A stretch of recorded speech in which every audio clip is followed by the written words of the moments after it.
দেখুন লাল শাক নিয়ে চলে আসলাম। আজকে লাল শাক ভাজা হবে। দেখুন পেঁয়াজ কুচানো নিয়েছি, রসুন বাটা ছিল ওটা নিয়ে নিয়েছি, কতগুলো কাঁচা লঙ্কা চিটে নিয়েছি, লাল শাক কেটে ধুয়ে পরিষ্কার করে নিয়ে চলে এসেছি। এবার চলুন দেখবেন। এবার দেখুন কড়াইতে তেল দিলাম। দেখুন আমি একটা শুকনো লঙ্কা দিয়েছি। এবার আমি পেঁয়াজটা দিয়ে দেবো। পেঁয়াজ কাঁচা লঙ্কা সবটাই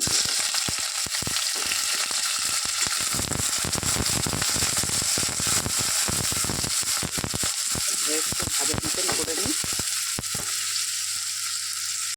দেখুন পেঁয়াজটা আমার ভাজা হয়ে এসছে। এবার আমি শাকটা দিয়ে দেবো।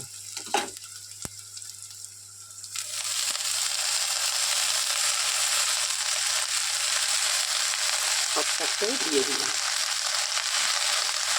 এবার দেখুন আমি লবণ দিলাম সামান্য, দিয়ে একটু নাড়াচাড়া দিয়ে দেবো, তাহলে কমে যাবে একদম।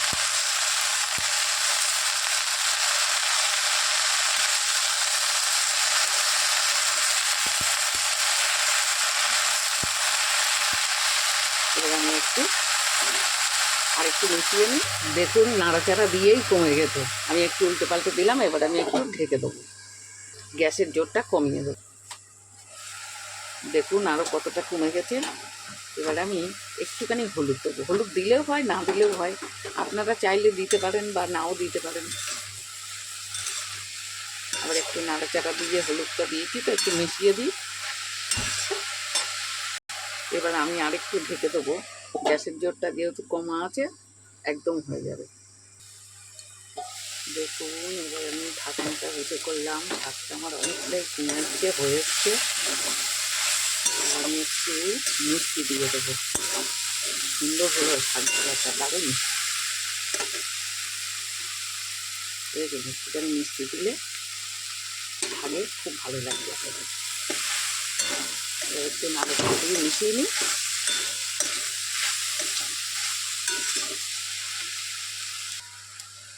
দেখুন আবার একটু ঢেকে দেবো।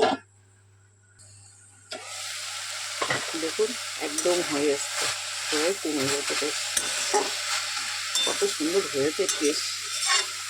শুকনো লঙ্কা কাঁচা লঙ্কা দিয়ে সামান্য মিষ্টি দেওয়া হয়েছে তো খুব টেস্ট হবে।